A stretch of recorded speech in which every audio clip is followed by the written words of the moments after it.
This is a Jack Kemp Oral History Project interview with Mary Brunette Cannon, who was an aide to Jack Kemp both in his congressional office and at the Housing and Urban Development Department. Today is June 18th, 2012. We're at the Jack Kemp Foundation offices, and I'm Morton Kondracki. Mary, thank you so much for doing this. It's my pleasure. So when did you first meet Jack Kemp? In January 1981, I came to Washington on an internship. I was a college student at the time, and I had an internship with his congressional office, and he was just elected to be the House Republican Conference chairman. So I went over and worked in the leadership office for from January through August of 1981. Then I went back to school and came back in 1982 after graduation and ended up getting a job as a legislative aide in his congressional office. His district had just been expanded from being just the suburbs of Buffalo to going about 100 miles to the east. And I had grown up in that area, and so it kind of just worked out perfectly. And I started working for him in June of '82. And what were your duties at first? At first, I was a legislative aide working mostly on issues having to do with his district. And that kind of grew to being domestic policy generally. I mean, there were people who John Mueller and others who were working on economic policy, people working on foreign policy and the appropriations issue. And so kind of the rest of your average everyday domestic policy, congressional votes, those were the types of things that I worked on. Did you handle the district too? Yeah, we had a district staff, of course, and they handled most of the things, but things that related to legislative priorities that affected the district, getting grants, particular legislation that Buffalo was particularly interested in, I worked on those issues too. Mm-hmm. What were economic conditions like in Buffalo? Well, there was a lot of unemployment. There were a lot of dislocations because Bethlehem Steel, which had been a huge employer in Buffalo, was closing and downsizing enormously, not closing specifically. But overall, there was a lot of economic distress and joblessness, and people were worried. Even those who had jobs were worried about what this was going to mean overall to the economy of the area. And so there was a lot of focus on getting aid to the area, of course, as much as, fighting for federal aid, like every congressman does, but also on issues overall that would relate to job creation. I think that was something that came very naturally to Jack and fit very well with the district. So is his interest in tax policy and all that, does that stem from the distress of Buffalo, or what do you know Well, about that? I think he overall had an interest in economic policy dating back to even before he was in Congress. I don't think that was but I think him seeing the conditions in Buffalo and what was happening in terms of the dislocation and why companies were closing and why they were moving away from New York, because New York's a very high relative tax state, was a factor, certainly. I think that helped sharpen his focus on it, gave him a real-world examples of economic theories that he had been interested in. So I think it had definitely played a role. Okay, so you start in '82 as a full-time employee, Right. and then trace where you go from there. Well, then I was continued in the congressional office for several years, and then as a legislative aide, and you continued to focus mostly on domestic policy, although I worked also on some of the social issues that he was focusing on at the time, the pro-life issues and the China one child per child policy in China was something that I worked on very intensely. And then in 1987, in June of 1987, I went over to the campaign, the Jack Kemp for President campaign, and my title was Deputy Communications Director, but I basically was deputy to John Buckley, who was the press secretary, and we traveled with Jack on different campaign trips, we would split them up, and because there was always somebody who was handling the press on each trip. And so I did that until the end of the campaign. Then I went and briefly worked for another congressman and then came back to work for Jack at the end of his congressional term, and was going to go with him to the Heritage Foundation to handle his policy responsibilities there. And then he became Secretary of HUD. So I went to HUD with him and remained there until April of 1992. So in the congressional office, were you the person who handled enterprise zones and Yes. those other? When I first came to work for Jack, there was another person, Mary McConnell, but she left shortly after I arrived to be a speechwriter for Cap Weinberger. And so so from that point on, yes, I handled enterprise zones and overall the resident management of housing, although there was another person, Tom Humbert, who came on and was doing Jack's budget committee work, who also worked a great deal on those issues too. So looking at your congressional experience with him, what are some of your outstanding memories of Jack Kemp as a congressman and your association with him? Well, I mean, he was, I think I wrote something about this after when he died. He was a teacher. I mean, he was a great teacher. And for me, coming right, starting when I was still in college and going on, I learned he was just an amazing teacher of everything, not just politics, not just policy, but as a man, he was a great example and leader. I mean, it was just a very high energy office. You're constantly on the go, constantly being called upon. I used to be responsible for watching the floor debate and going to tell him when it was time to vote and what they were voting on, because most of the time he was doing other things. He wasn't paying attention to what was going on the floor. And I mean, I would go in there, like 10 minutes, 6 minutes, 4 minutes. He'd have to dash from his office in Rayburn to the House floor and he would run, and then he'd be running down the hall, what are we voting on? What are we doing? He was just, I mean, it wasn't hard to help him with those things because he had pretty clear views. It wasn't like, oh gosh, what are we going to do on this one? It was very clear most of the time. But he was just a whirlwind in that regard. He was a leader of his colleagues. I remember when he decided to vote for the Martin Luther King holiday, that was one issue that he didn't really struggle with, but it was one in which he had to be a leader of other members of Congress and show them why it was important to do that. And he ended up being on the King Holiday Commission as a result of that. Certainly his taking on of the issue of the one child per family policy in China was something that stands out for me. How did he get involved in that? Well, he was on the Foreign Operations Subcommittee of the Appropriations Committee, and so one of their areas of responsibility was funding international family planning efforts. And President Reagan had announced his Mexico City policy at that time to say that no international family planning funds would go to support or encourage abortion. And so Jack and Bob Caston, who was his counterpart in the Senate on the Foreign Ops Subcommittee,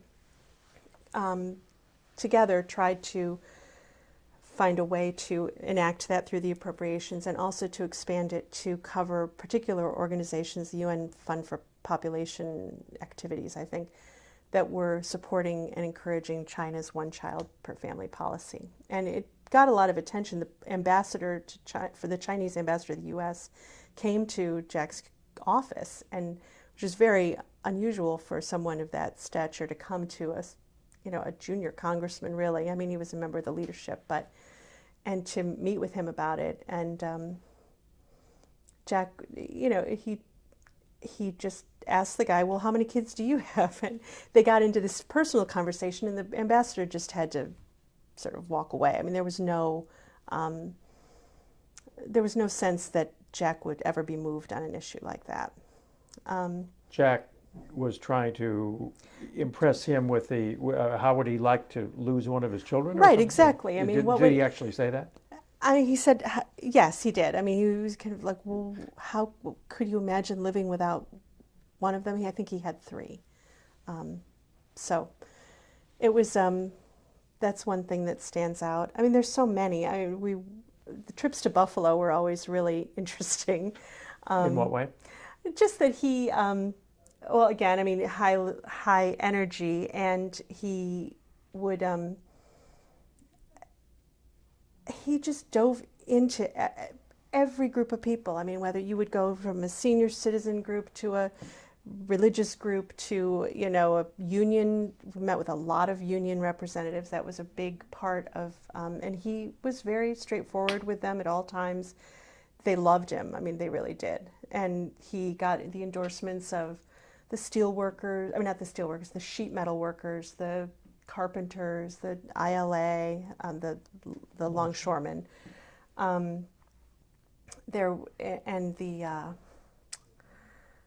can't remember the name of the union, but it was the hotel workers. I don't think we ever actually got their endorsement, but they were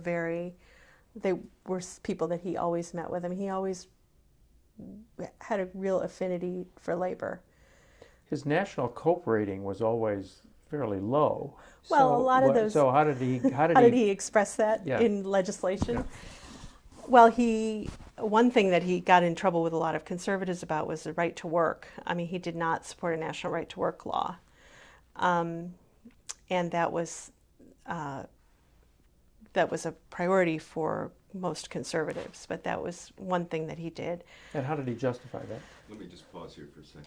How did he justify it to conservatives? He said it was a state issue. It was a federalism issue that each state could determine it on its own, and what was right for Alabama wasn't right for Buffalo. So did he try to get the Republican Party to be more pro-union? Yeah, I think he did, although he never.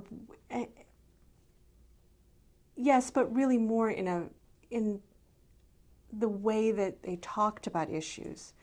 That he thought that the union constituency was a naturally conservative economically, that they wanted jobs, they wanted growth, they wanted all the things that Republicans that believed in, and he thought that there was a disconnect in the way that Republicans were talking about the things that they actually did believe in, but they weren't communicating in a way. It was always communicating in budget cuts and getting rid of Davis-Bacon, which he wanted to get rid of too. But it wasn't. They weren't. They had more in common than they didn't, but no one was talking to each other in the right way. So any other outstanding memories from the I'm trying service? I wasn't really thinking about the congressional stuff too much in leading up to this, but I'm sure there are many, but I can't think of anything right now. All right, fine. So then you go to the campaign, Mm-hmm. and what was your job in the campaign? My title was the Deputy Communications Director. We didn't have a communications director, but I was the deputy. And it was thinking that at some point in the future there would be one. And I was basically the deputy press secretary and worked with John Buckley, traveling with Jack, dealing with the press. One of my big jobs there was answering questionnaires, which was a big thing at the time for presidential candidates. And we had to do it on typewriters. So Jack would fill these things in, and we would talk about it, and he would, we'd send in these questionnaires, and I would help with speech writing too. And so did you do much traveling with him? There I traveled with him quite, pretty much every other trip that he went on. He usually divided up the week where there was one trip of 2 or 3 days and another trip of 2 or 3 days and then a break somewhere. So, yes, mostly to Iowa. It was my. What are your memories of trips to Iowa? I remember the trip where Douglas Ginsburg was nominated to the Supreme Court, and came out that he had smoked pot, and there was just this huge media frenzy around all the presidential candidates. And I remember that was quite an interesting moment for Jack, not because he had anything to confess to, but just concerned. You didn't know what they were going to ask, and it was very. So that was one thing that stands out. I mean, we traveled around to every little town in Iowa. I mean, we really went. We stayed in some hotels that I just like, oh my gosh, I can't believe we're here. But people were incredibly friendly and hospitable. He had a lot of support from the pro-life constituency in Iowa, and so I remember those people in particular being incredibly welcoming to him and supportive and providing a lot of feet on the ground. There were, of course, the Ames straw poll was one of the lowlights, I guess you would say, of the Iowa experience. And What happened? Pat Robertson came in and swamped it. And we had prepared very well for it. I mean, given the resources that we had, and I think we would have been competitive. I don't even remember exactly where we ended up, but then there just the busloads of the Robertson people started appearing. It was the first time that, I mean, now it's kind of everybody does that, but it was the first time that had happened in an Ames straw poll, and just knew that we were swamped. Did you go into the Ames straw poll thinking that you had a chance? I don't know that we thought I think we went in thinking we would be competitive, that it would not be one candidate blowing out the rest of the field, and that Jack would give a good presentation. The candidates all speak, and that we were doing everything we could to get all of our support, identifying, get our people there, and so. Did you have any sense among the Right to Life community that they were torn in the Pat Robertson? With the Pat direction? Robertson? Yeah. Well, in Iowa, it was, the pro-life community was much more of a Catholic constituency than an evangelical constituency at that time. But yes, there did become more of a division about that as Robertson gained in strength, and it did become a little bit, it became something that some of the Robertson people tried to discredit Jack on that issue, and How did they do we had that? to deal with it. They would put flyers at churches and try to insinuate that Jack was not really pro-life for various reasons, and so we would have to sort of beat that back. And we got under future President Bush's skin on that issue quite a bit in Iowa. And How so? Bringing up his record, which was not a consistently pro-life record, and making him respond to that issue, which he didn't like. There were a couple times when I wish I could remember exactly, but I'm sure it's in the clip somewhere, where Bush really got angry about it. I think he tore something up once, or there was stuff like that it got under his skin. Iowa.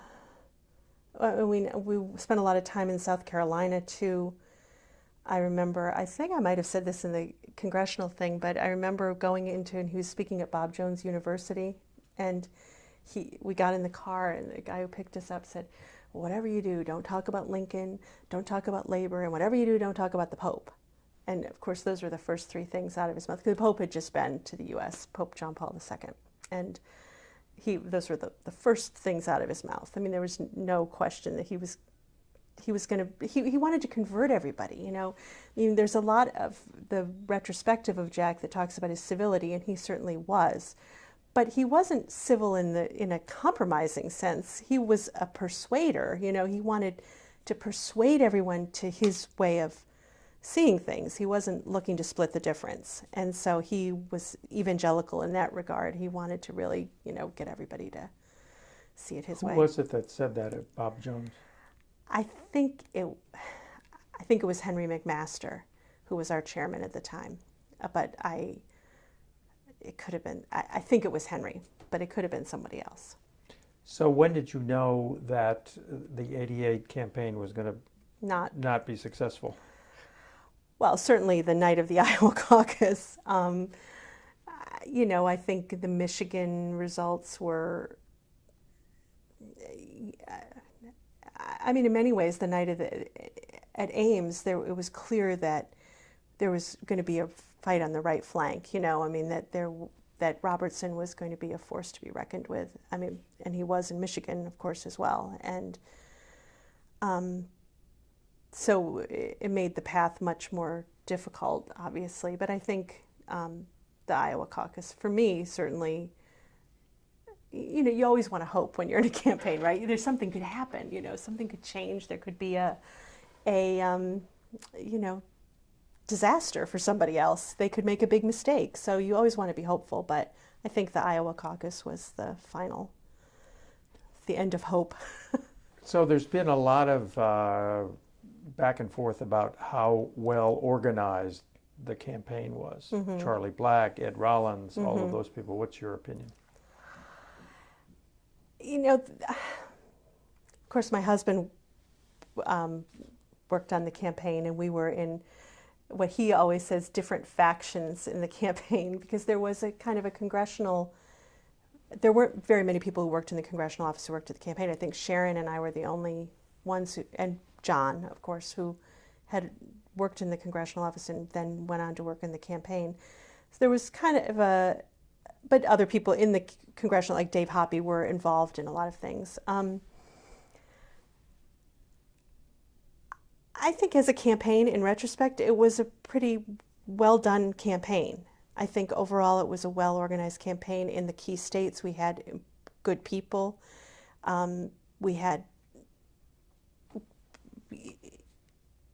It just wasn't a congressional office, It wasn't run like a congressional office where there was a lot of time to work on things, to think about things, to get everybody together and hash things out, or get everybody's input and ideas. Everything was on the fly, like any campaign. So I think there was a little bit of that kind of undercurrent going on, the change from the congressional way of doing things to a presidential campaign way of doing things. And nobody really had a lot of experience with campaigns, because Jack's campaigns in Buffalo were pretty pro forma. We didn't really mount big campaigns there. He had a very safe district. So, was there a friction between Charlie Black and Ed Rollins that you know of? Yes. What was that about? It's funny because I don't even exactly remember. I'm not sure it was really about anything. At the end of the day, I'm not sure really what it was about. Advertising, the guy who came in to do the ads was this guy who was a New York guy, Dusendorf, or I don't know. There was a guy who came in to do ads that we filmed in Iowa. They were very artistic, and they were not very effective. But who was involved in exactly who made the decisions, that I don't really know. If I ever knew, I don't remember. But that was one thing that I think there might have been a real split about, the ads, and how effective they were. Now, supposedly, Jack's brother, Tom, and Dick Fox thought that too much money was being spent up by the headquarters. Do you remember any of that? Vaguely, but yes. I remember, but I don't. I didn't have any way of knowing what the right amount to be spent on various things was or wasn't. So. Were you at the '88 convention? Yes. And were you in the suite when No, Jack I wasn't. got the No. word that he wasn't going to be vice president? No, I wasn't. I was working at that time for another congressman and had been working on the platform committee. And I mean, I was in touch, of course, with all the Kemp people because we thought if he got the call that we would all need to be there. But so no, I wasn't there. So how much anticipation of a possible vice presidency was there? And did Jack actually try to be Bush's vice president? I don't. I think he would have liked to have been asked. I think he would have been happy to serve. But I don't know how much I don't know. I just don't know. Okay. Okay. Let's go to HUD. Okay. So what were your jobs at HUD?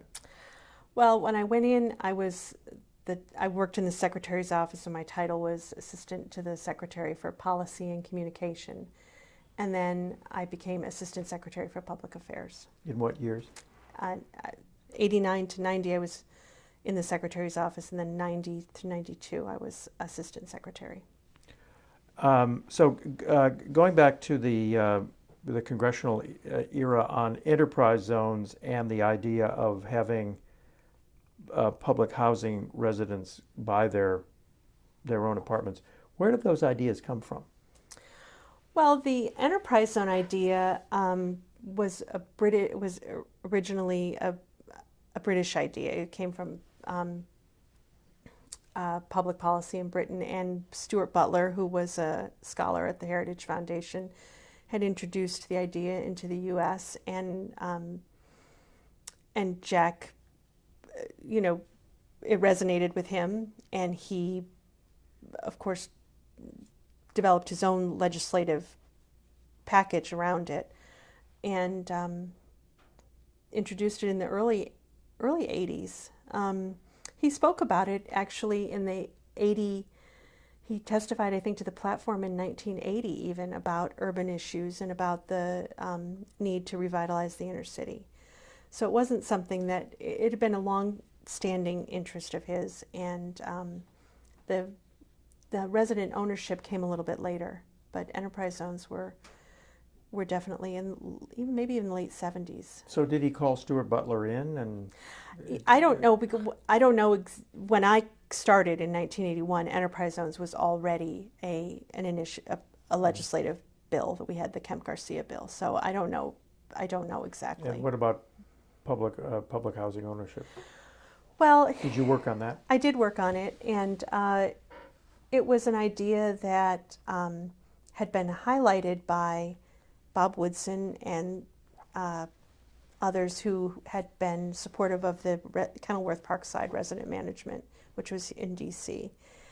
And Jack became interested in it too, and with Walter Fauntleroy, who was the representative from the District of Columbia, they co-sponsored legislation to allow resident ownership of public housing and started to pursue that legislatively as well.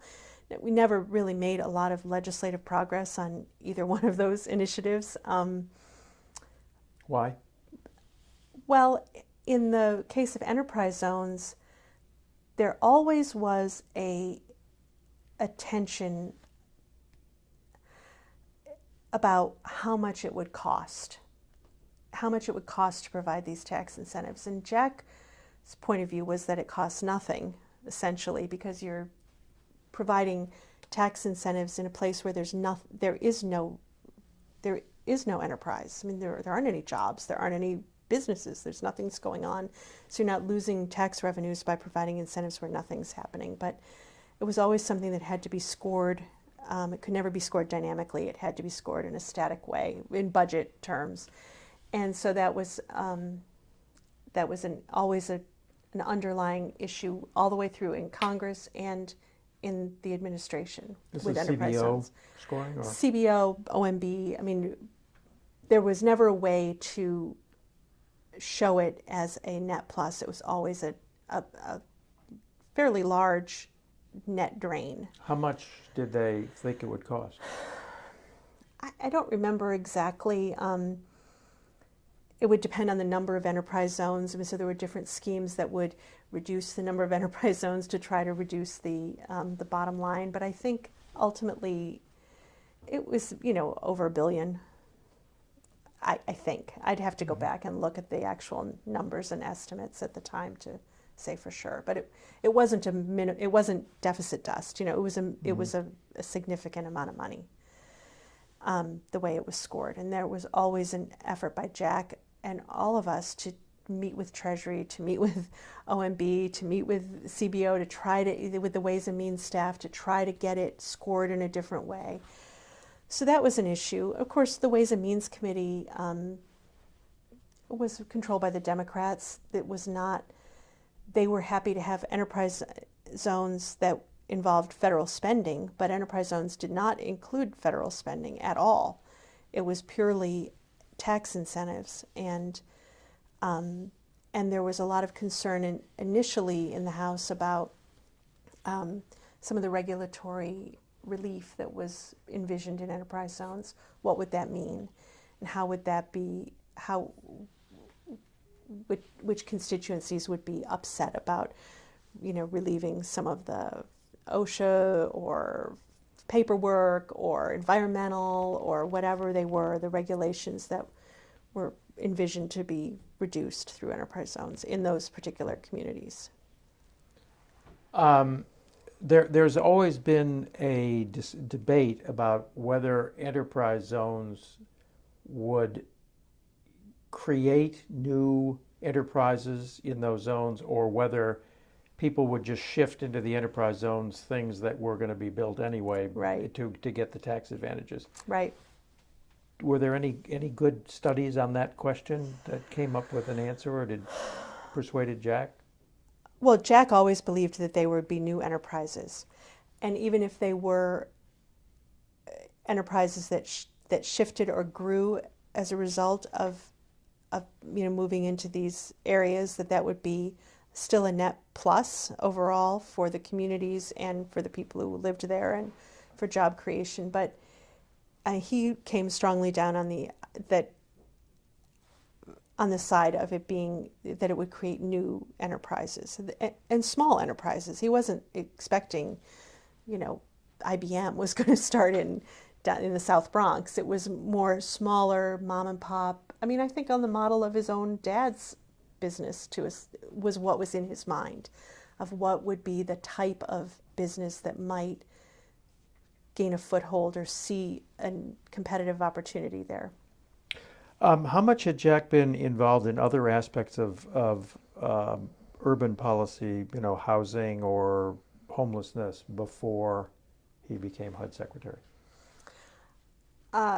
Other than those two key issues, not very much.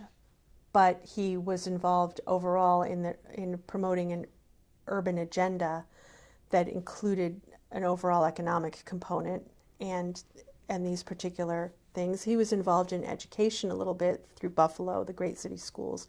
He supported charter schools. Was one of the few Republicans initially on who actually supported. They were called magnet schools at the time. That was an urban initiative that wasn't really a housing related one. But he wrote letters. You probably have these in the archives, but I think after he dropped out of the presidential race, before he became Secretary of HUD, he wrote to the the future president, and to Lee Atwater and Jim Baker and everybody, encouraging the president to address these issues and to talk about an urban agenda and reach out to minorities but no, we went to the meetings with the senators before he was confirmed. You have to go, remember this round of meetings, and they would bring up these programs and we would just be, oh my gosh, what we got into? 221 D3 program. I remember John Kerry was very concerned about that program, and just different aspects of things that we've got a lot to learn. But in his recommendations to the new administration, this urban stuff was high on his agenda. What about his tax proposals? I mean, were these comprehensive memos that he wrote or just urban memos? I mean, I'm sure he wrote other memos that related to the. Certainly cutting or eliminating capital gains was something that was a constant, but he felt strongly that the party ultimately could not prevail if it was not giving its message to everybody, if it was cutting minorities out of the people who were meant to receive their message. And I think it was a political argument, a policy argument, a moral argument, really. Did he do any of that in the hopes that he would be HUD secretary? I don't think so. I really don't think so. I think he was surprised. I think I think that's one of the things that is a bit, maybe a bit of a misconception. He really, it was really just about the ideas. That's what he really cared about, were the ideas. He wasn't angling for anything. When he was at HUD, there was always a certain faction that was kind of, he's angling for this, or he's going to run against the president, or he's this. Or, it really wasn't the case. Where did that come from? The ether, the punditry, the people, people who talk about things like that.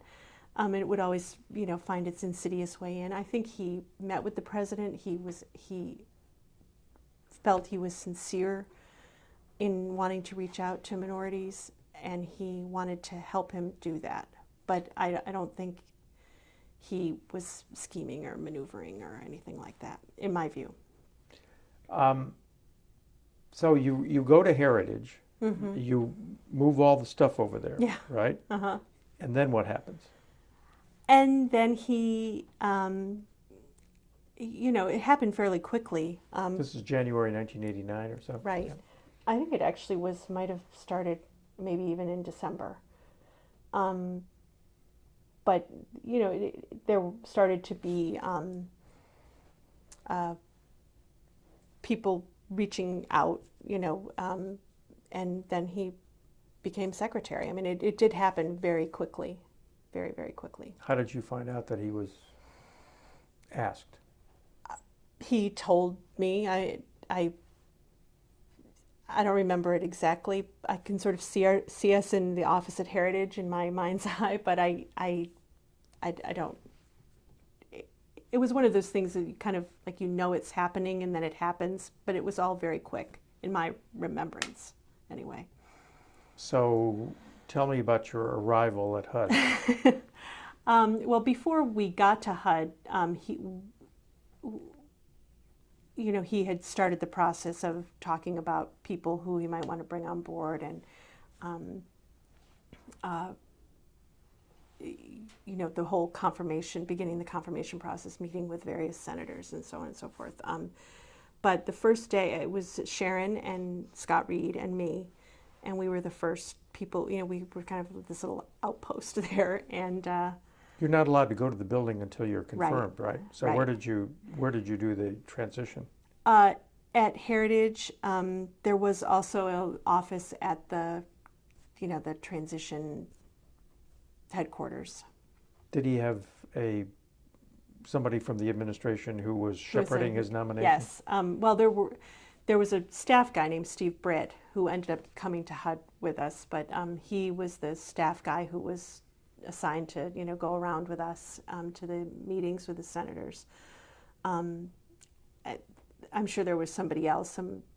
I can't remember who, but Did you go to the meetings with the senators? yeah, too? I did. Mm-hmm. So besides John Kerry and The 221D3. I remember meeting with Pete Domenici and talking about homelessness. That was an issue that was very dear to him. And remember meeting with Barbara Mikulski, who was, as you would expect, a pork barrel politician, not really a big idea kind of person. Ted Kennedy.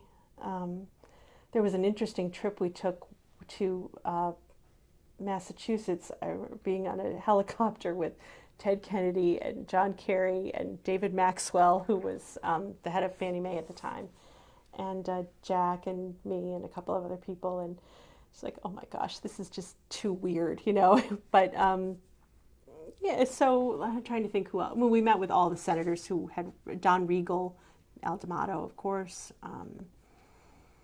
Trying to remember who else there, what other senators. Pat Moynihan actually came to HUD after Jack got confirmed and came over specifically to meet with him, and I remember that meeting very well because he was very, he talked about homelessness and how homelessness was, at the time there was a huge, homelessness is caused by a lack of affordable housing, and that was the storyline, right? Okay, so the Reagan had cut building of public housing, and that's why we had homelessness. And Moynihan came and spent about an hour, I think, just talking about how it was a crisis of mental health care, and that not to fall into the trap of it being about housing, because that wasn't going to solve the problem. And that ultimately, that and many other things, led to the Shelter Plus Care program, which was something that we did at HUD. Was there any opposition or delay in the confirmation? There was a little bit of a thing, I think, about a financial thing, very, very minor, but no, it was pretty well strongly supported on both sides. So what were his hopes and aspirations going into the HUD job? To get enterprise zones passed and resident management, to make those his top priorities, and to overall to be someone who showed how Republicans could reach out to the inner cities and to minorities overall. And did he feel that he had the president's support for all this? I think he did. I think he did feel that. When he was sworn in, President Bush made a statement that indicated that he was in favor of all the things that Jack was in favor of. He came to HUD. I mean, Yeah. Bush came to HUD, and the place was on fire. I mean, the HUD had been it's kind of a cliche, it had been a very neglected agency. Sam Pierce was, whatever his strengths or weaknesses, he was a very remote leader of HUD. Most people never even laid eyes on him. So Where was this? You weren't in the new building, were you, or were you? we're in the building that I think HUD is still in. It's a big new building. It was new in the 60s, yeah. Oh. It's a really hideous building on D Street, 7th and D. So yeah, Hideous in what way? it looked like an urban renewal type of a project. It's very unattractive building, but it has a nice view of the water. But it's, it was called 10 floors of basement, and it really was 10 floors of basement. And that was one of the, and Jack was just, when we got there, he's like, it's so dark. He, made them change all the light bulbs to higher wattage, and they had these huge murals. They weren't murals, but they were huge photographs on each elevator bay of public housing projects. Jack made them change them all to, monuments and Winston Churchill and, very Abraham Lincoln. But yes, Bush came. There was a huge rally basically in the cafeteria at HUD. Every employee was there, and it was great. I mean, it was really a nice start to the whole tenure there. What did Jack do for the morale of the people at HUD? He talked to them. He walked around a lot. He would just drop in on various offices that had never seen the secretary before. I mean, he was very outgoing, of course, as it was his personality. But, he would eat in the cafeteria every once in a while. He would, talk to people on the elevator with Pierce.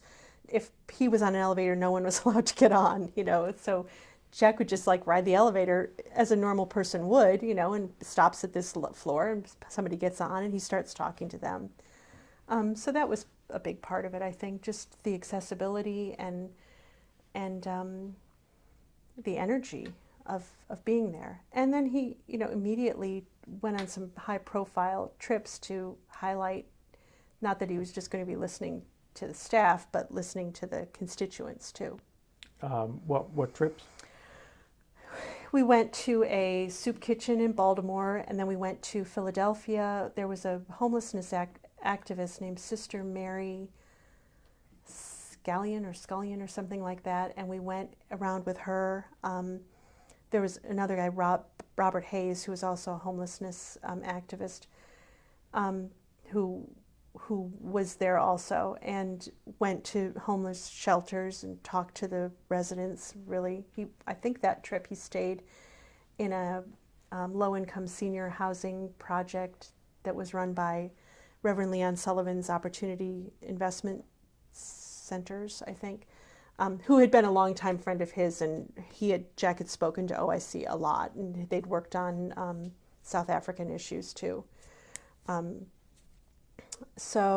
then we went to Atlanta and went to this really dreadful, like spread out public housing project, garden style apartments, very desolate. And he stayed at a hotel that was a kind of a civil rights, during the civil rights era, had been a gathering place for African American activists, for Reverend King and others, Pascal's Hotel. And I think, we stayed at this hotel, which was very, I'm not sure, certainly no cabinet secretary or government official had done that before. I met with Mrs. King, and So how often would he be out traveling? in the beginning, quite a bit, going around and, kind of seeing what was going on. I mean, went some trips to Chicago. Went to a place here in D.C., Tyler House, which was just a disaster, just complete disaster. What do you remember about Jack's interactions with people, or what he did? He's just so natural, and the residents loved him, just loved him, and he loved them too. He was very at ease, listening to what their issues were, trying to fix things. I mean, sometimes it was very little things that were the things that were, and I know you're going to ask me like what, but little things that made a huge difference for the residents. I mean, something like the elevator working, as opposed to, you don't have to rehab the whole thing or tear it down or change it, just get the elevator to work, or things like that were really important. And I mean, some public housing officials who are all local government people got on board, and some were less friendly to the whole project. But for the most part, I think they were happy for the attention. And what conclusions or what personal reaction did he have to what he was saying? I think he was moved in many ways by the plight of people living in conditions that you wouldn't want anyone to have to live in. And I think he became angry at those who were, I mean, angry is a strong word for Jack. I mean, he wanted change, he wanted to make it change. There were people who were responsible for maintaining, there was a lot of money going into housing, a lot. And why wasn't it being spent to maintain and to make these places safe and livable? Do you remember any specific case? Well, there was one case where drugs, I mean, you could go to these places and sort of see drug transactions taking place. But there was one place in particular, and I can't remember the name of it, but it was one of the initiatives at HUD. It was one of those things that just got the HUD bureaucracy spinning, because he saw or heard about something, and he immediately called Frank Keating in, and we've got to put out a notice to all public housing about something, and we're going to get rid of drug dealers. Drug dealers were living, had certificates, or they had subsidies, and were living in these projects and not being evicted. And I think that was the issue. There was something like that. The drug thing was a big thing. He actually saw this happening? Well, I remember in Philadelphia we did see some thing, and in Atlanta, I mean, yeah, you could always see, they wouldn't draw you a picture, but you could sort of get an idea of what was going on. And that was a big issue for the residents. that they felt besieged by the drug. They couldn't go out. Their kids weren't safe. They felt besieged by the drug traffic that was going on right under their nose in a federally subsidized housing project. And they didn't feel that people were doing enough to get rid of it. And what did he do about it? Well, he required public housing authorities to report to him. I mean, your tools are relatively limited, but he required them to report to him what they were doing. I'd have to go back and look at specific. There was like a whole initiative, and he just brought a great focus to it, something that had been kind of swept under, or just ignored, I think. And so, How successful was he in ridding projects of drugs? I mean, I'm sure there were some successes on the margin. I think, like anything, it depended a lot on the energy and the focus of the local authority. There was a limited amount that HUD itself could do other than try to put strings on the money that it provided. And I think some places were probably, there was a guy in Chicago who was the housing authority head at the time who was very energetic, and there were others too, and some were not so energetic. Mm-hmm.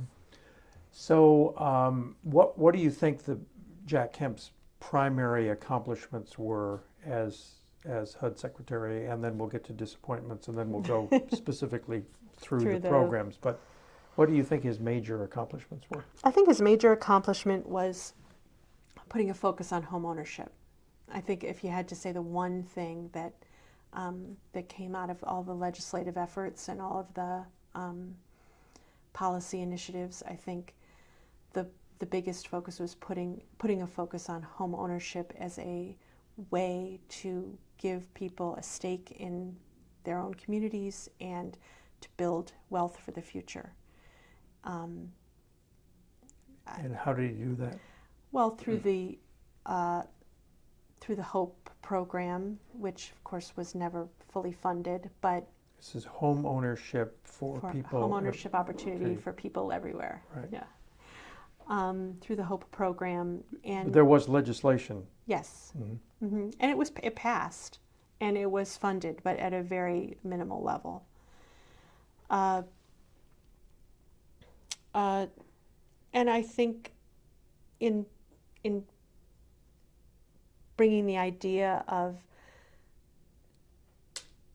providing incentives for job creation in the inner city, I think, was something that at the time the model was purely federal funding, UDAG program, the Community Development Block Grant, everything was purely government. The way we revitalize the inner city is purely a function of how many federal dollars we pump in government programs. And I think he succeeded in changing that focus, not to the degree that he would have liked, but changing it to some degree.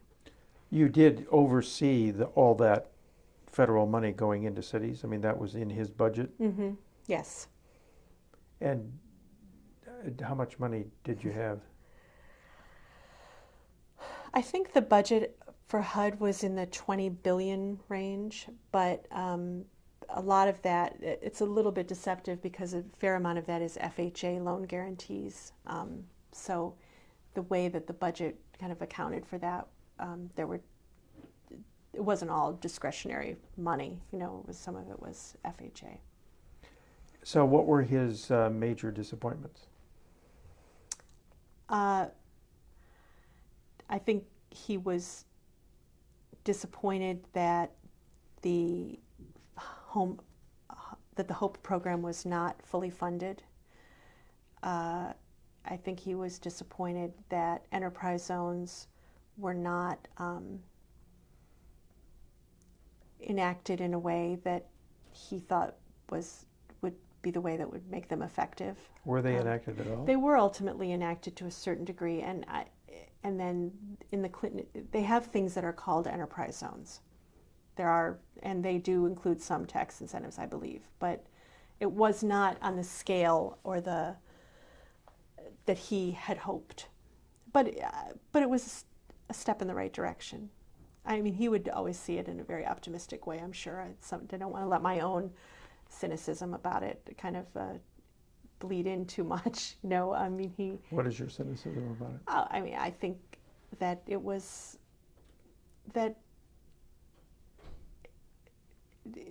token, that there was not really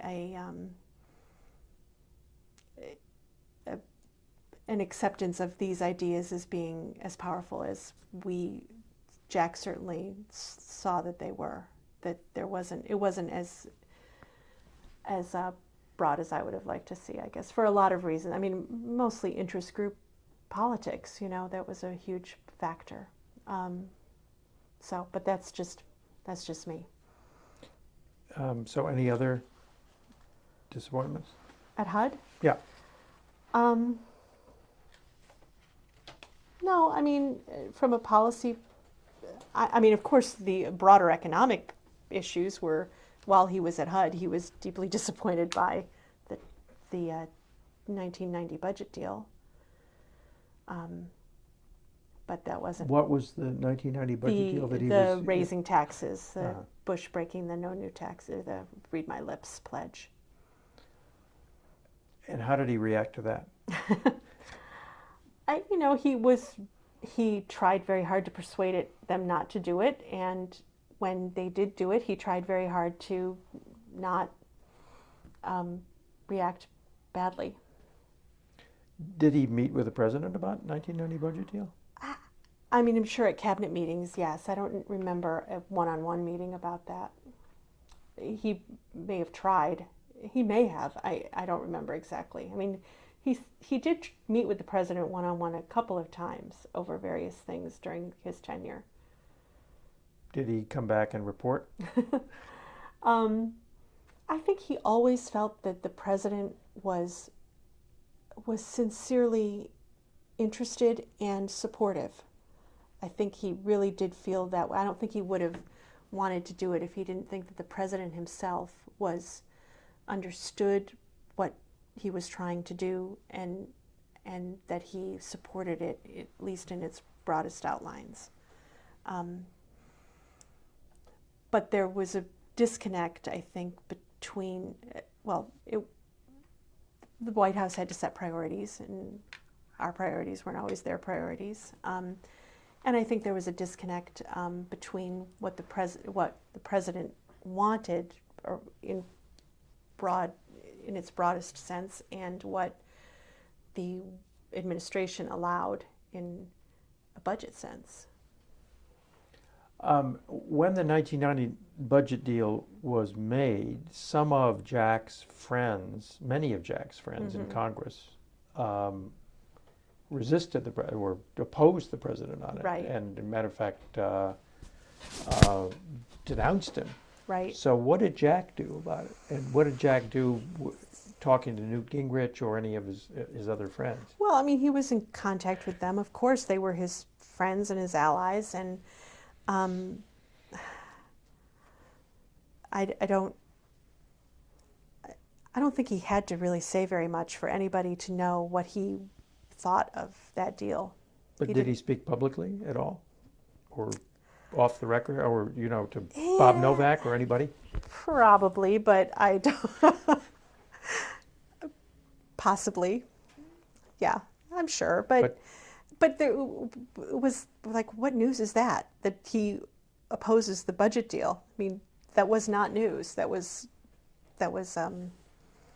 But did journalists try to expected. get him to? Yeah, of course. To come out. Of course, they wanted beat to up on Bush. I mean, he was. I think over that he was pretty disciplined. Later, he got a little. I mean, the thing I mentioned to you on the phone the other day, I remembered it was about him calling some of the things in the budget. I think it was in '91 gimmicks, and 93. It was the 93 budget. 93, so maybe it was in early 92. And that was the thing that they got really mad about. So how did they get mad, and what did they say? What did they do? It was right after Sununu had left, and Sam Skinner was, I think, chief of staff, and they had actually done some things, I think, in the budget that they thought on capital gains that were good. I mean, that were good, but there were also some things that were not as tax credits, tax temporary, credits and temporary that sort of deals, thing. yeah. And Jack was asked about it on Meet the Press or one of those Sunday shows, and he said, well, I mean, he just said what he thought, that they were gimmicks, but okay. But overall, the budget was good, and I remember seeing it. I think I was even there, but I remember seeing it like, oh my gosh, we are in big trouble. And I wasn't with him at Meet the Press, but we talked right away, and I went right into HUD, and then Marlon Fitzwater called and like, you have to get this out now. I mean, you gotta fix it. And we tried to do that. So Marlon Fitzwater calls you and says, Fix it.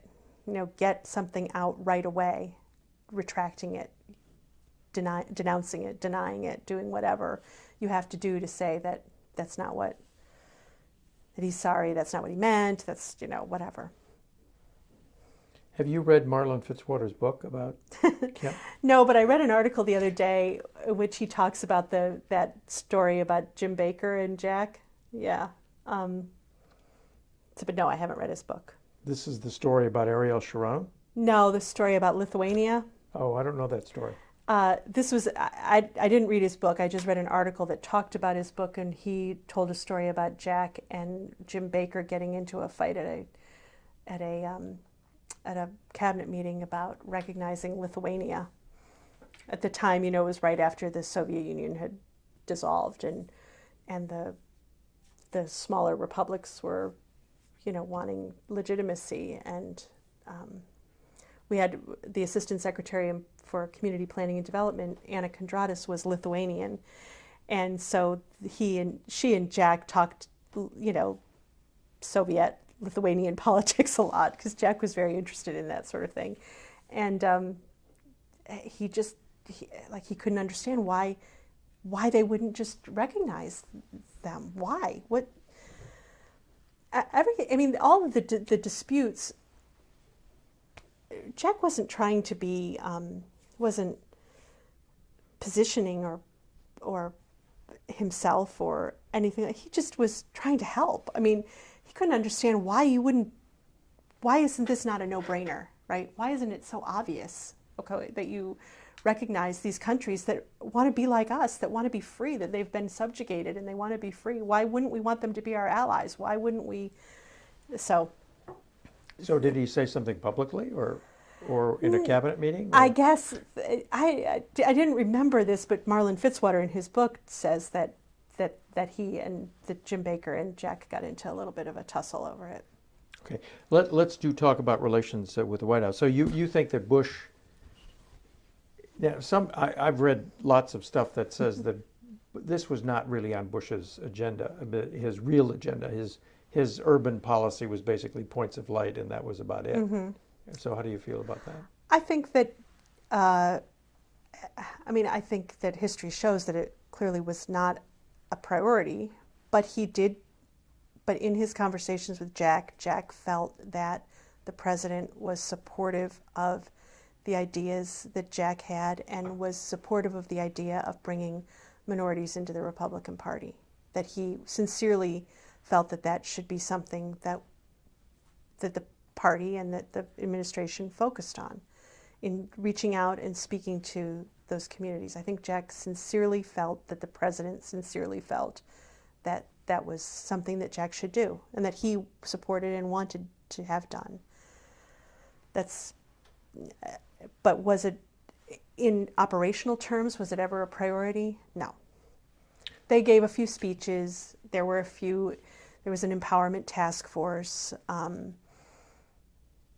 There was some junior staff in the White House who were trying really hard to make it a priority and worked really hard at it.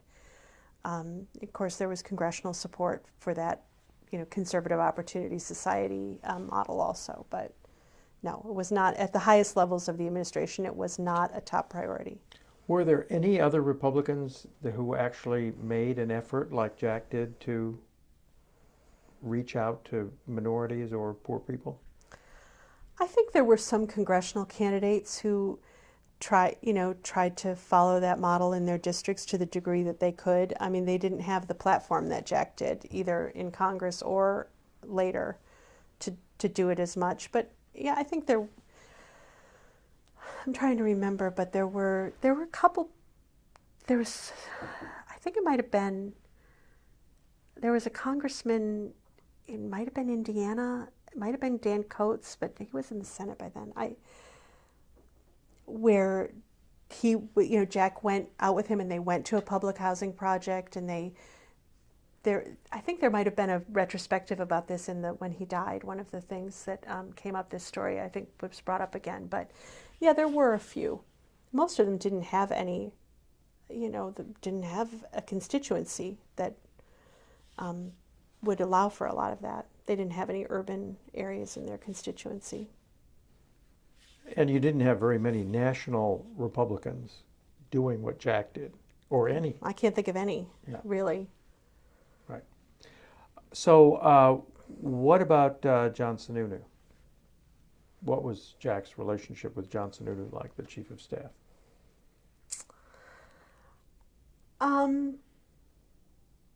Overall, I think friendly. Jack did some things for, Sununu asked Jack to do things, and Jack always tried to respond and do them, political things. And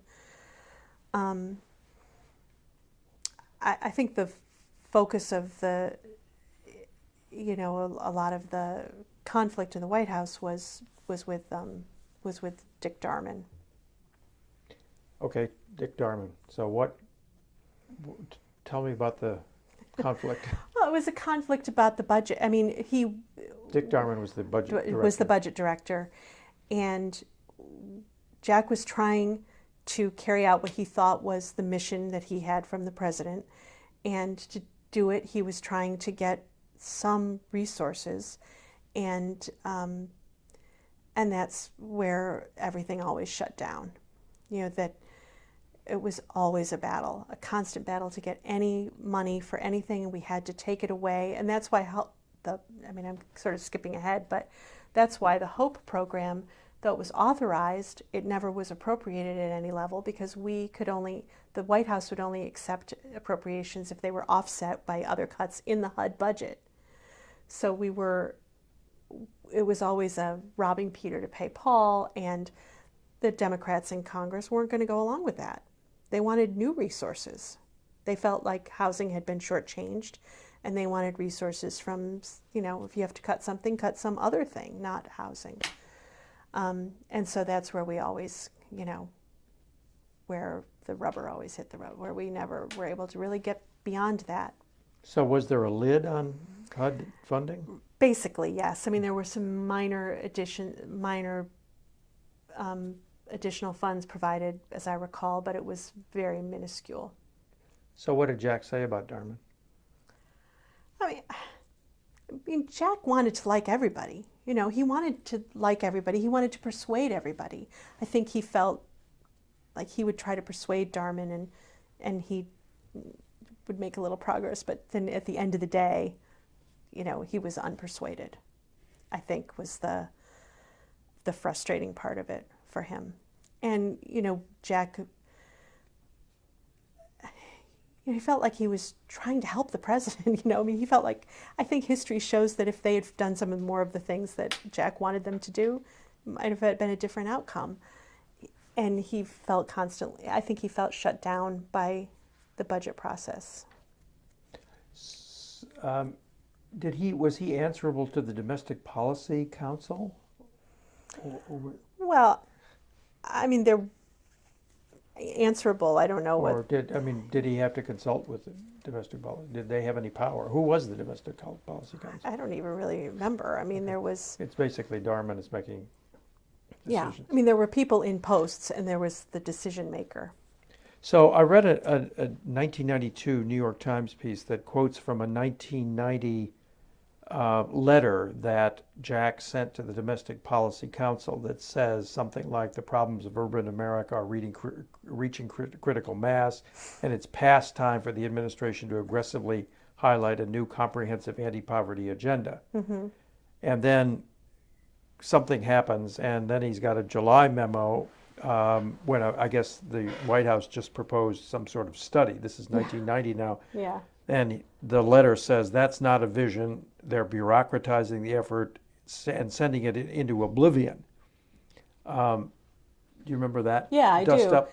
I mean, there was something called the Low Income Opportunity Board at the White House, and that was sort of the policy-making venue for trying to get things not just at HUD, but administration-wide that dealt with these issues. And that was important because enterprise zones were not in the HUD budget. They were they had to come out of the Treasury budget. I mean, they were a tax expenditure. And so that was something that we were really, trying to work, and there were staffers in the White House who were supportive of that. And there's this big, build up, and then they come forward with this, like, we're going to study it. And Jack was furious. And ultimately, there became the White House Empowerment Task Force, which Jack was the chairman of. And right after that, Darman gave his anti-New Paradigm speech. There was this Jim Pinkerton, who was a White House aide at the time, was a big supporter of the empowerment agenda. And What role did he have? he was in the, I don't know what his title was. He was in the policy apparatus somewhere at the White House. And he had, written some memos and talked about something called the New Paradigm, which included a lot of the ideas that Jack had been working on at HUD, and went beyond that too in some other areas. This is a speech for the president? No, it was a memo that he had been circulating, or maybe he'd given a talk. Or anyway, it became known as the New Paradigm speech. And Darman gave a speech right after Jack was named head of the Empowerment Task Force, just mocking it. I mean, mocking it to just devastating it. And it just was and there were never any consequences for that. So it was that we could perceive. This is 1990? I think it was 1990, yeah. Yeah, I think so. I think it was around the summer of 90. It might have been when we went to England, and Jack gave a speech in Scotland.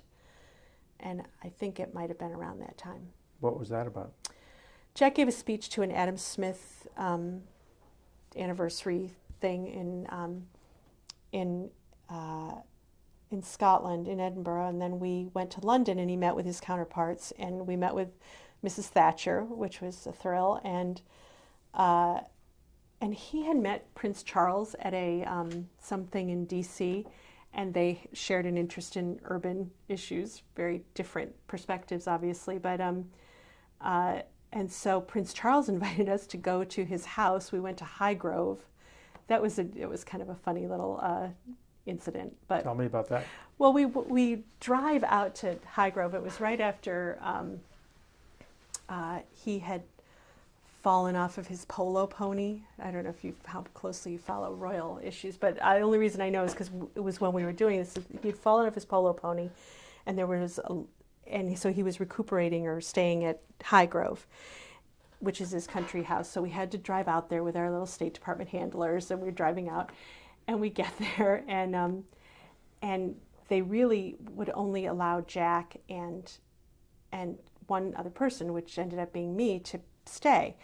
And we walk in, and it's British country house, and Jack and I are both like, and we go out into the garden. Downton Abbey? It wasn't Downton Abbey, but it was along those lines. It was smaller, but it was along those lines. And we went out to the garden, and a butler, comes and brings drinks and so on and so forth. And we went and had lunch, and they actually had a really good conversation. I mean, there were some people that the prince worked with in one of his charitable things who were there too, and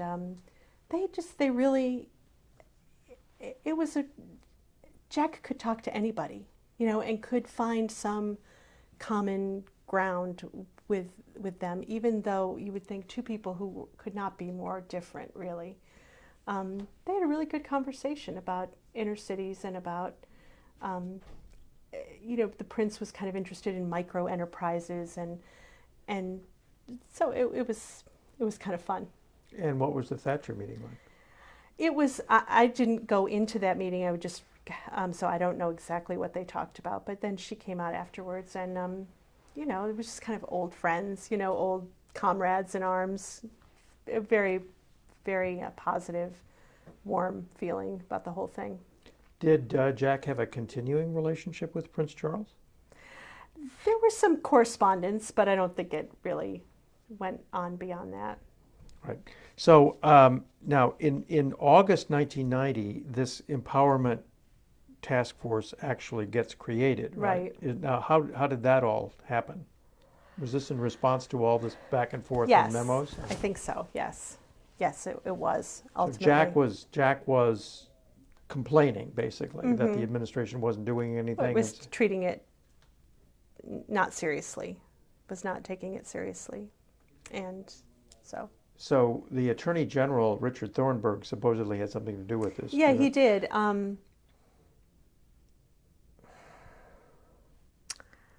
He might have been the chairman of the Low Income Opportunity Board, or it was some internal cabinet designation that didn't really have a lot to do in practicality. But yeah, Thornburg was more or less an ally on that stuff in the cabinet, to the degree that there was anybody.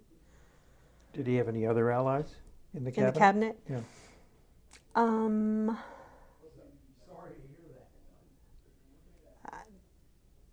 Secretary of Labor, Secretary of HHS, or not especially. No, I mean they just weren't interested. I don't think in what we were doing. I'm trying to even remember who some of those people were. I mean, I guess Liddy Dole was Labor, right? And was Leon Sullivan Lynn Martin? Wasn't Leon Sullivan? Lou Sullivan was. Lou Sullivan was HHS. Right. Wasn't Lynn Martin at some point? She was Labor at some point. Labor at some point. Yeah, no. And besides Jim Pinkerton in the White House, any other allies? There were,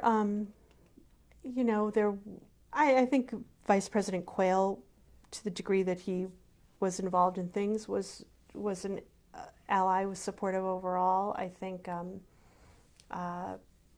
there were some people, Chuck Cobb, Richard Porter, they were all relatively junior in the White House. The speechwriting crowd, Tony Snow, and would try to, get things in here and there. Let me go to the cabinet. Did Jack often spoke up at cabinet meetings about things that weren't necessarily? Yes, that he felt like the cabinet was the president's advisors overall. That it wasn't, he felt like the cabinet should be the place where the president can talk about issues, broad issues in the nation. I mean, I think he saw it in a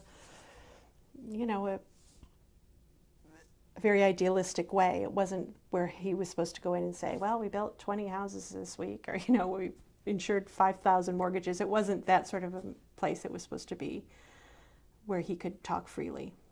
And I think he did. And did he report back after cabinet meetings about what happened? Yeah, but he wasn't one to come back and kind of chapter and verse it. He wouldn't come back and say, and then so-and-so said this and so-and-so said that, or whatever. I mean, I think he always felt like the president was listening. I think he felt that, and that was important.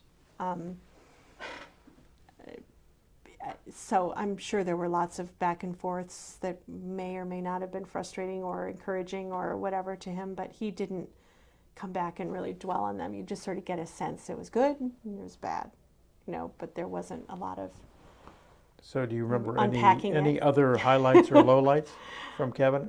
From cabinet meetings? No, I don't. Not specifically. I mean, some were good and some were bad.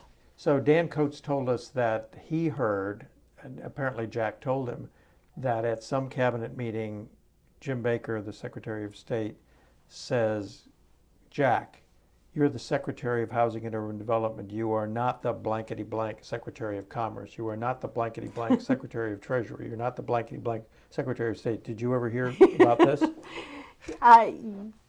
Yeah, I mean, I think that happened a lot, but yes, I mean, I think there was That he was dressed down. I that people would not want him to talk about things that were not specifically in his portfolio. Yeah, I think that was something that happened. So were there any? I mean, you were the communications director or the public affairs chief. So did you have to deal with post cabinet meeting press reports and leaks and stuff like that? Yeah, but we always tried to. We really tried to shut it down. I mean, there were back channels, of course, where things got out, but we tried not to engage too much in that. I mean, the whole Ariel Sharon thing was one where we had to address it in the media to a certain degree. Well, talk about the Ariel Sharon thing. Where Ariel Sharon was the housing minister of Israel, and he was coming to the U.S., and Jim Baker and the State Department did not want there to. They were at odds with the Israeli government at the time over peace process, and did not want Ariel Sharon to come to HUD to meet with Jack. And then it was sort of indicated that Jack could meet him somewhere else, but it couldn't be an official type of a visit. And Jack did meet with him. I mean, Jack had a long relationship with most of the Israeli leaders. He'd been a strong supporter of Israel, and he knew them on a personal basis as well as a professional basis. And he did meet with him, and it was at HUD? No, not at HUD. I think he went to the Israeli embassy. And the Secretary of State was not happy about it overall, and there were, they kind of publicly chided Jack about it, I think. But it was another case where Jack was like, "What is wrong? What's wrong with you?" I mean, not to be too, but I think he was like shaking his head. And what's wrong with you? Why isn't this a good thing? Why isn't this a service to the president? Why isn't it helping the president in his effort to accomplish his goals, to be reelected, to why are you picking fights that don't need to be picked? I think was his thought about it. So what was did Jim Baker let it out publicly that Jack was off the reservation on this, and then you had to respond to it as a it was spokesman? Yeah, I can't remember exactly how it came out, but I think Margaret Tutwiler had to, made some kind of insulting public comment was asked about it at a State Department briefing, and made some comment about it, and it got a lot of press in the in Israel was where it got most of the.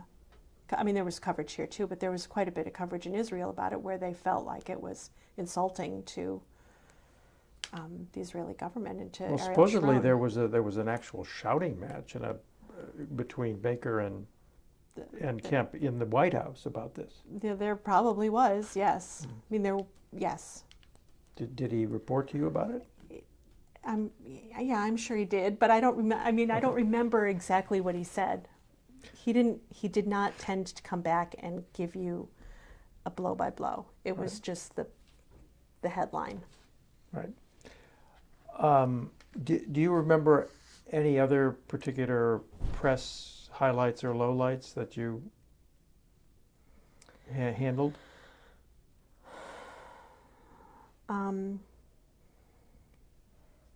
Well, he did get an enormous amount of positive coverage at the beginning of the administration, and was very open with reporters. I mean, he liked reporters. He liked to talk to them. He liked the back and forth. And I think, I'm trying to think, there were some really very favorable profiles. Later on, he started to get irritated by, through the legislative process, there started to be a little bit of press that was more process-oriented and more focused on, whether this program in HUD was being, well run or not well run, or who was advising him or whatever, that came out from, disgruntled people in the department who didn't like the way things were changing. That was a little bit frustrating to him. But, I know we'll get into this, but the whole HUD reform thing was a huge press gauntlet for him in dealing with programs. He went in having an agenda, a legislative policy agenda, had to be completely set aside to deal with programs like the 221D3 program and the coinsurance program and the mod rehab program and all these, little cats and dog programs that were really riddled with fraud, but he had to cope with it. Okay, just one more incident. Supposedly after the 91 Gulf War, after we'd won, Jack wanted the president to use his political capital to have an urban agenda, Mm-hmm. and said something at a cabinet meeting about that, and the president said, "Send me a memo," or something, and nothing ever happened. We sent a lot of memos. Yes, I'm sure that, I think I remember that specifically. And we did write a memo. And the president did do some things. He did at least go and say, basically, endorse the agenda. It was where it fell down was in the fighting for it on the Hill. Okay. So at the end of the administration, HUD produced a report called HUD's Accomplishments and Challenges, a report to the next Secretary of Housing and Urban Development. And page 1 talks about the management, mismanagement, abuse, and favoritism in many HUD programs and so on under Sam Pierce, Right. the predecessor. Was Jack surprised by the scandals? Yeah. Yes, he was. And how did they emerge? The Inspector General, who was a guy named Paul Adams, came to see him shortly after he was confirmed and met in his office. I was there, and said that he had been working on and was just about to complete a review of a program called the mod rehab program, which is moderate rehabilitation. I don't know how deeply in the weeds you want to get about housing programs, but it had to do with providing developers money to rehabilitate properties that then would have a certain percentage of them reserved for low-income renters who would have a Section 8 subsidy. So it's like a guaranteed income stream. And it wasn't that the program, the program itself was, I think you could question its wisdom as a policy program, but it wasn't so much that the program was flawed as that the way in which the Section 8 subsidies and the winners were selected was very subjective. And there was a lot of political influence brought to bear on who got these, because they were quite valuable. There was a real economic incentive to want to have if you were in this world, to have these units attached to your rehab project. So Paul Adams came and met with us, and I remember we were stunned. We knew that there was probably some mismanagement at HUD. It wasn't that we're that naive, it was just the scope of it and the degree to which it was almost purely a political slush fund, I think, for well-connected people was surprising. So it wasn't that there was ever any mismanagement or anything wrong at HUD that was a surprise. That wasn't. It was the scope of of that particular project. And then, of course, then Jack said to Paul Adams, well, got anything else? I mean, I don't want any surprises. What else is out there? And he, went through what other things that he had found or was working on or whatever, and was very candid. And Jack, I mean, I think he realized at that point that there was not going to be anything getting done legislatively until that was really dealt with. And he did. Did Congress have any idea what was happening? Well, I mean, Congress was, no, not. So Jack, this is all, Right. the Inspector General is laying this out on Jack's lap. Right. And he had to take action. And he did. I mean, he canceled the mod rehab program, just canceled it, froze everything. And that was, I think, some of the source of some of the grousing later on was that, there was a constituency for this stuff, and there were people who wanted it and who wanted things to All those be developers. moved through at HUD. They had a lot of money riding on it, and so that was sort of some of the feedback loop later on. But at first, it kind of froze everything in place. He canceled things, he stopped things, he went to Congress right away and reported on it, and that sort of kept the momentum on our side in dealing with it. And so there evidently was a lot of corruption. There was a lot, yes. There was a lot of corruption. There was also, as you did sort of go down through, you'd find that there were programs that were just so poorly designed as to be, it was hard for them not to be corrupted in a way. There just weren't any checks and balances. There wasn't a competitive process for things. There weren't any criteria to decide why should this project in Miami get funded and this project in Chicago not. How do you decide? And it's just kind of the simple things of bringing it out into the sunshine to making it more of a transparent process was a big part of the reform. So was this in the first couple of weeks of his? It was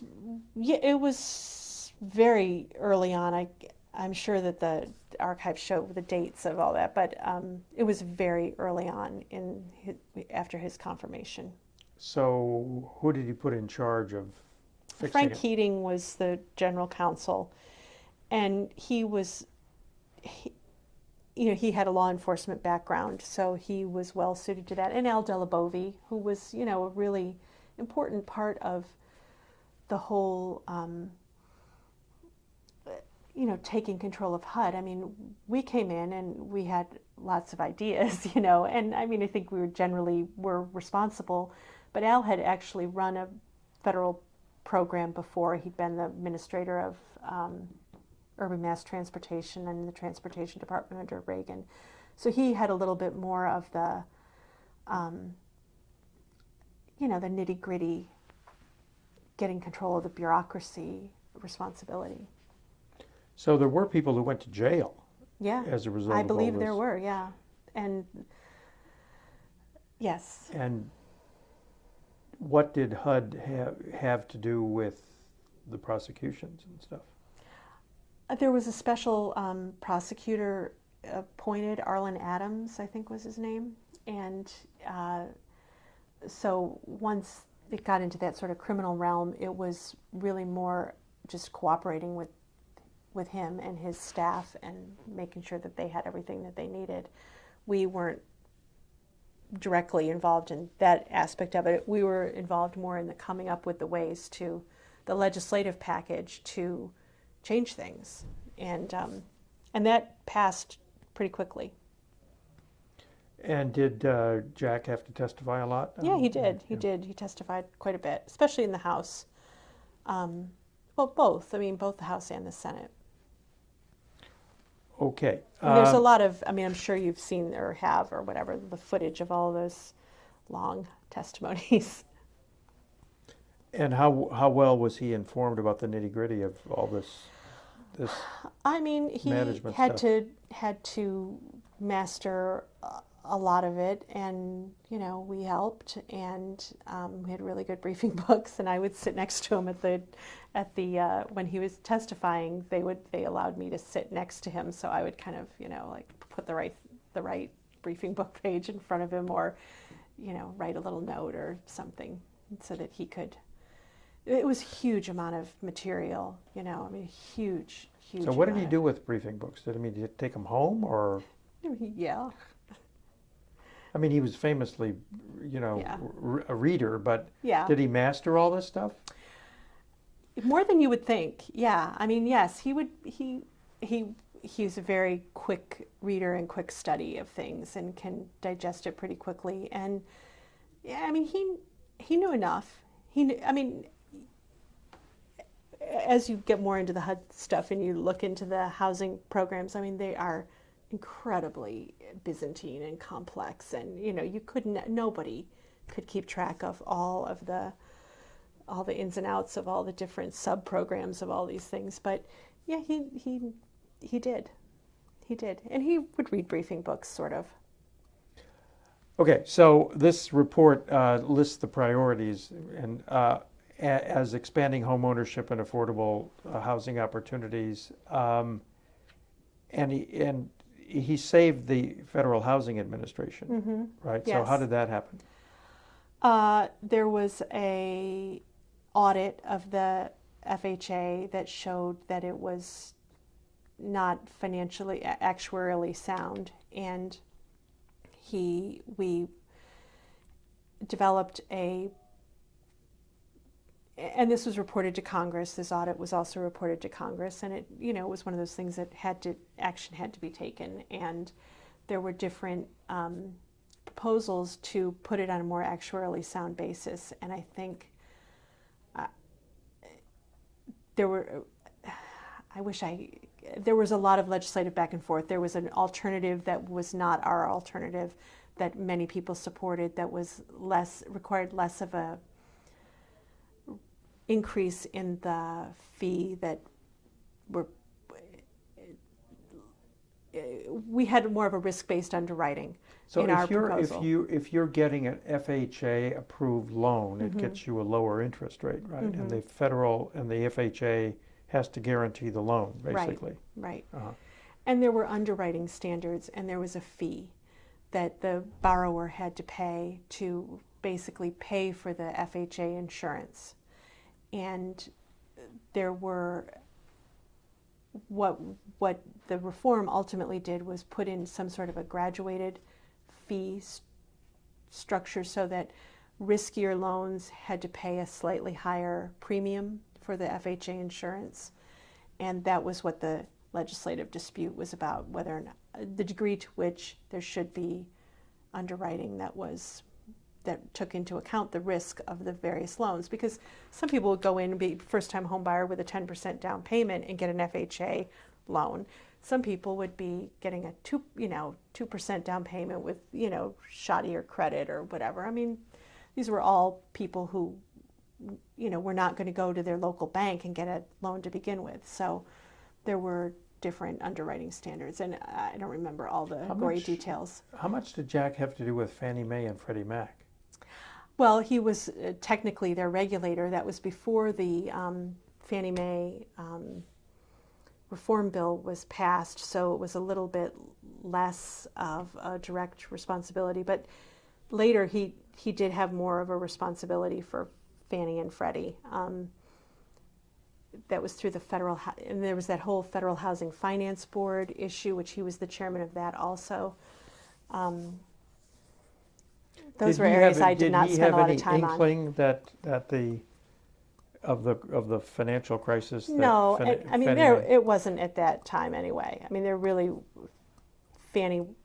they were much more actuarially sound at that point. I mean, after HUD, I went and worked at Fannie Mae, and until 1999, and it really was the effort in Congress, I think, to start requiring more of a social mission from Fannie Mae that started to lead down the road to the poor underwriting. And I mean, Fannie didn't resist it, but at that time, back in the 80s. Were you there in the Jim Johnson era? Yeah.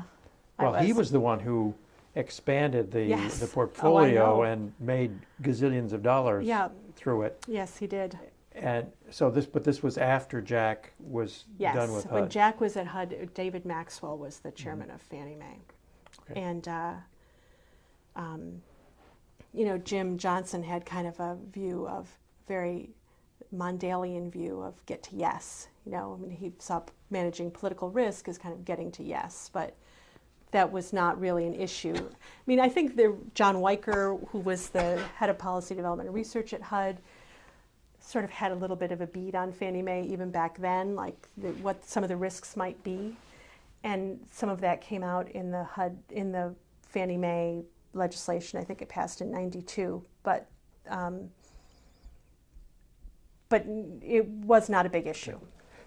So Bush actually signs a National Affordable Housing Act in 1990, Yes. which created hope. Right. I take it. Yes. So what was the process of getting that through the White House and through Congress? It was It was Jack's initiative? there'd been a desire for a housing bill for a long, long time on this part of Congress. And Alan Cranston, who was the chairman of the Housing Committee in the Senate at the time, had a proposal for a program that he called HOP, Homeownership Opportunity or something. It was like a huge housing block grant that would be analogous to the community development block grant that already existed and that was administered by HUD. And he really, really, really wanted to get that passed.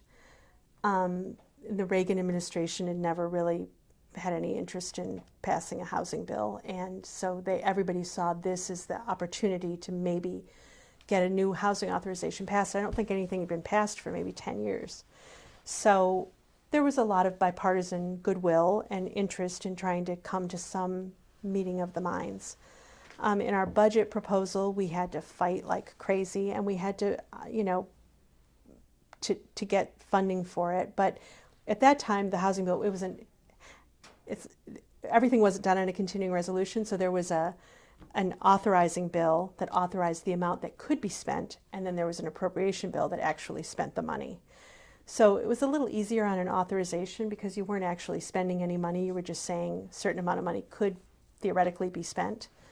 And it was a really fun, interesting, good legislative process, and I think Jack, having been a legislator, was well equipped to try to, manage that process on the Hill and get everybody on board. And it's not to say there weren't conflicts. There were things we wanted that the other side didn't, and vice versa. But ultimately, I think it came up with a pretty good bill. But it just didn't get funded. Right. Well, parts of it got funded, but not our parts. Yeah. So do you remember what the authorizing amount was? I think it was like for HOPE, it was 1.2 billion or in that range. And you got about 350 million? Mm-hmm. Mm-hmm. And was that because the White House Office of Management and Budget didn't put it into your budget, or because They Congress put it in didn't? the budget, but they required it to be offset with other things public housing construction and other things that were never going to, that Congress was never going to cut to that degree. Mm-hmm. So Congress. But did Jack agree to the trade-off when the budget went in? Yeah, yes. Because there obviously were things that he thought were preferred. more important priorities. And a lot of the housing, he felt, his argument at the time was that we have so many units of public housing are vacant. We don't need to be building new public housing. We need to be managing the public housing we have better. He saw good arguments for not building new public housing, which was really, a bit of a boondoggle for certain communities. There was a lot of money. It cost way more than it needed to. You had to pay Davis-Bacon wages. He could see good policy reasons not to be spending money on building new units of public housing when you could have vouchers.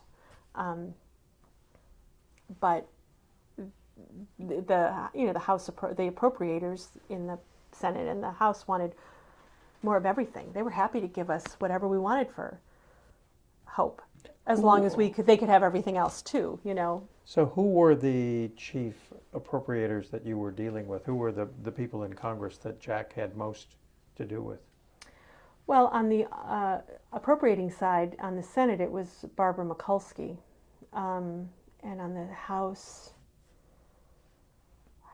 I don't remember. I mean, Mikulski was the driving force, I would say. On the authorizers, it was much more collegial. It was Henry Gonzalez was in the House, and Chalmers Wiley was the ranking Republican. And in the Senate, it was, Don Riegel was the chairman of the Banking Committee, and Al D'Amato was the ranking Republican, but Alan Cranston was the housing guy. So what was the problem with Mikulski? Well, she wanted more of everything, you know. I mean, she didn't really want to cut anything, and there was a big dispute. There was a supplemental appropriation bill in, I guess it would have been 1991, and we were trying to get, the housing bill had just been passed, and we were trying to now get it funded. And, you know, there was a little bit of a game of chicken. The White House didn't fight for it. You know, we put it forward, but they didn't fight for it, and they ended up, Jack wanted them to veto the supplemental, and because they didn't put money in for HOPE, and the president did not veto it. And so after that, it was... Why? There were other things in the supplemental they wanted. They didn't want to jeopardize them. There was a space station thing that was a priority for the vice president, for Quayle, and there were other things. I don't even remember what they were. I remember the space station because, you know, we were outraged. but when Jack was outraged and frustrated and all that, how did he behave? You know, the thing about Jack that I really appreciated as a staffer was that when he was mad, that he would express it, and then it's over. You know, he didn't carry grudges. He wasn't, you know, he didn't, you know, seethe and, you know, lash out or anything. When he was unhappy about something, he would, you know, express it loudly sometimes, you know. I mean... Did he use swear words? He really did not swear very much at all. He really did not. No. I mean, I'm sure he did sometimes, but it wasn't Especially his not normal... in front of ladies, I yes, suppose. I'm sure not in front of ladies.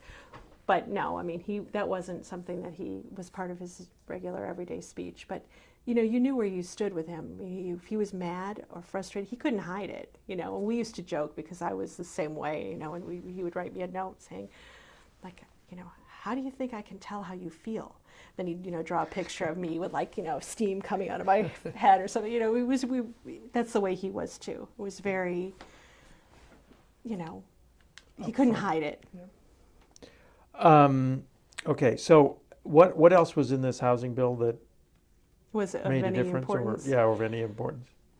Well, there were some minor programs that were policy initiatives. There was the Shelter Plus Care program, which was the homelessness initiative, which was that funded?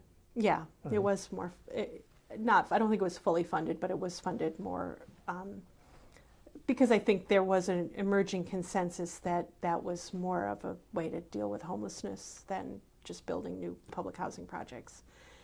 And there were some, you know, really minor little programs that I don't even remember what they're called. Little things that we wanted that we did get in, and we got some minor funding for because they were so small that they don't show up on the budget. Mm-hmm.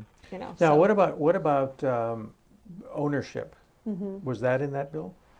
In the public housing ownership of that was the HOPE program. Homestead. Right. Yeah. HOPE was that. So how many units actually ever got bought by public housing tenants? I don't know. I read very few. Probably very few. And ultimately, most of them were in D.C. Because, you know, by the time it was funded and Kemp was gone, I mean, he was no longer secretary.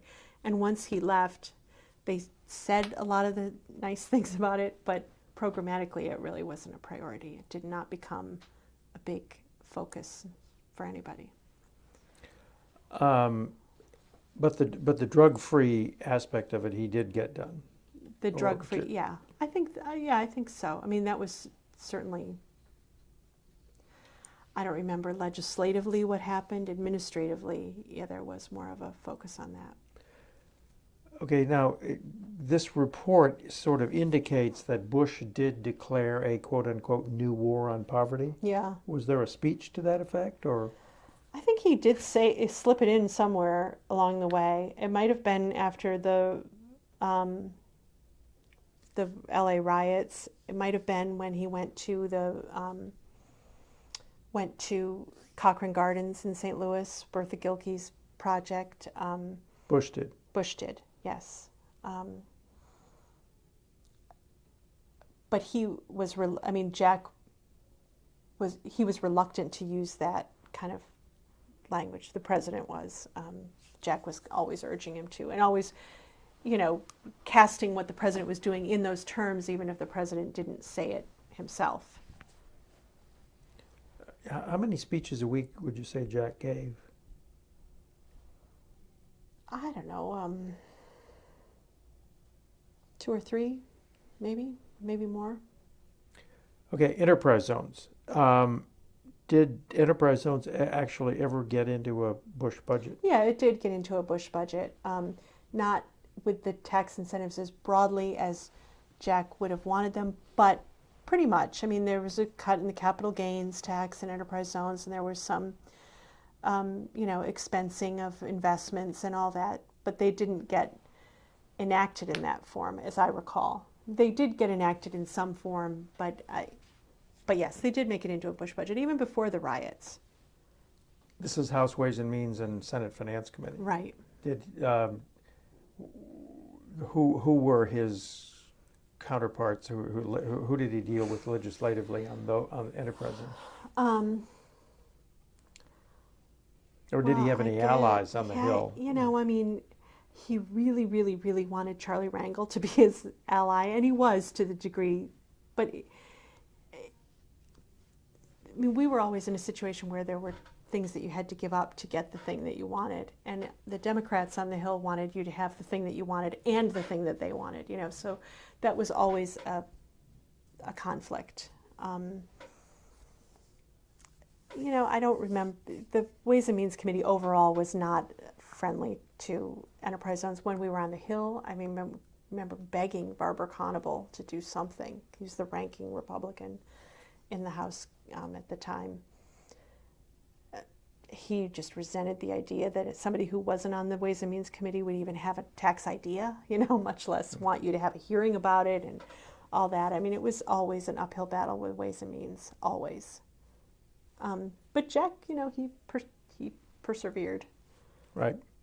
Okay, so at 1992 riots, you weren't there anymore. Right. But you were dealing with... Well, I was getting a lot of calls from the press, Mm-hmm. and, kind of under the radar from my colleagues at HUD, because Tom Humbert, who was also gone, and I were the people who were most on a day-to-day Who was basis. Tom Humbert? What job did He he was the Deputy Assistant Secretary for Policy Development. And he'd also worked in the congressional office and had worked on some of these issues there too. So we were the people most on a day-to-day basis involved with those policy initiatives. And what happened after the 1992 riots? I think the White House made things a priority that had not previously been a priority, and there was a legislative package passed, and it did include some version of enterprise zones, I believe. But it was at the end of the administration, and the president wasn't reelected, and so in reality, the implementation of it was out of Kemp's hands. So you didn't go on any of the trips to LA, though? No. Mm. No. Did Jack talk to you about them? No. Okay. Another priority was fair housing. Yeah. What did he do on the fair housing front? There wasn't, I mean, it was mostly an enforcement responsibility. There wasn't a lot of legislative initiative in that in that area. The assistant secretary was a guy named Gordon Mansfield, who went on to be Secretary of Veterans Affairs.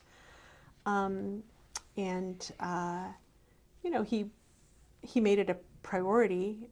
It was something that President Bush had supported when he was in Congress, the fair housing laws, and so that was an area of, that the president had a history in the housing arena, and there were some studies that came out, that we did some studies, and there were some small grant programs, but it was really more of a, just taking seriously the enforcement of the fair housing laws. Okay. Overall, did Jack think that his service at HUD was a success, a failure? I think he would think it was a success that could have been a greater success. That he did a lot to change the way people thought about urban issues in the Republican Party, and opened the door for Republicans to constituencies that had never really even considered listening before. So in that way, I think he would say it was a success. Legislatively, it was a big success in some areas. Obviously, the reform, the FHA,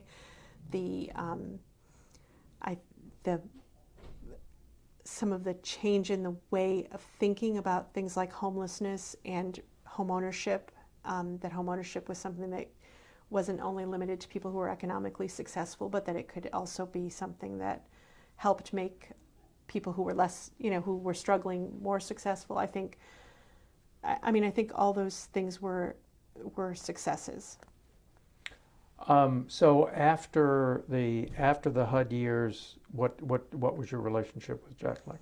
Just as a friend, I didn't see him very often. After I came back to DC, I was at Fannie Mae for a number of years, and so there was occasionally a slight overlap with him, but he was doing the Kemp Associates Empower America, and then the Kemp partners, and so not an awful lot. The only other thing was when he was running for vice president. I was pregnant with my first son and was on bed rest, and the day before the debate, he called up. He and Joanne called, and they're like, "Oh my gosh, you should see this briefing book." And got it. Can you do something? And what can I do? So they sent it to me. I don't even know if they should have or were allowed to. I was not in the campaign at all. And I kept having to try to get up to, we had no laptops or anything at that point. And I would try to get up and type things, different answers or whatever. And then I had preeclampsia, my blood pressure kept going up, and my husband was like, "You gotta lie down," So I ended up really not being able to do anything. And then the debate was, not that would have made a difference in any way, but I think he was frustrated by what they wanted him to say. They wanted him to go negative on Gore. Well, that, but also just the policy, what is Bob Dole's position on X, Y, or Z? It was very boilerplate. There wasn't any, I thought Bob Dole was in favor of a tax cut. Yeah, it wasn't that it was just the questions, as I recall in the briefing book, that he was very frustrated. There wasn't any real persuasive vision in it. It was kind of what you would have if you were a congressman and you were writing a letter to your constituent who wanted to know what your position on, the Clean Air Act was or something. It was very... What did the briefing book look like? It was a huge binder like this, divided in, many different categories. 1,000 pages? 500 pages? Oh, at least, yeah. It was huge. Mm-hmm. And And, someone had worked really, really hard on it and put it together, and he was, I don't know if he reached out to other people in addition to me, or, what he obviously was not happy with what they wanted him to say and do. And that debate did not go well. And where did you watched it from bed? Did you? Yes. And how was your blood pressure? It was. Frank, my husband, and I watched it together, obviously. And a friend of ours called like after the first question. He goes, "We're dead, aren't we? We're dead. We're just dead." Like, yeah, we're dead. Hang up. And then the funniest thing was, he kept talking about. He kept trying to bring up urban issues in a way that were. But he wasn't getting any traction. And I remember my sister called me from home, and she's not involved in politics, and she goes, "What's redlining? I don't understand what redlining is." Because Jack was trying to inject some of these issues into the debate, but it wasn't really gelling. What did he do about redlining? Well, redlining was That was a fair housing issue. It wasn't only a fair housing issue. It had to do with lending in urban areas. Mm-hmm. So it had to do with whether a small business could get the capital it needed to start if it wanted to start in a particularly blighted area where it might be affordable. It was kind of an enterprise zone reference in the way that he was using it at the time. That these areas, they couldn't get capital to start up, so it was a vicious circle. It was a good point. It was a true point, but it just didn't gel in that debate. I probably shouldn't have said any of this. Nothing gelled in the debate. Okay, Mary, is there anything we've missed here? No, I don't think so. I'm sure there are many things that you will come up with in your research that will shed a lot of light on, more light than I can on a lot of these issues. But okay, so how do you think Jack Kemp should go down in history? Well, obviously, I think he's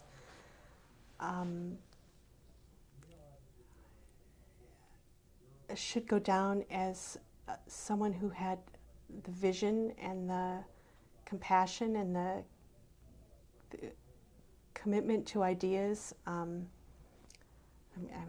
having trouble composing my thoughts right now. As a great leader, as a great friend, as a great teacher, as a man of ideas, a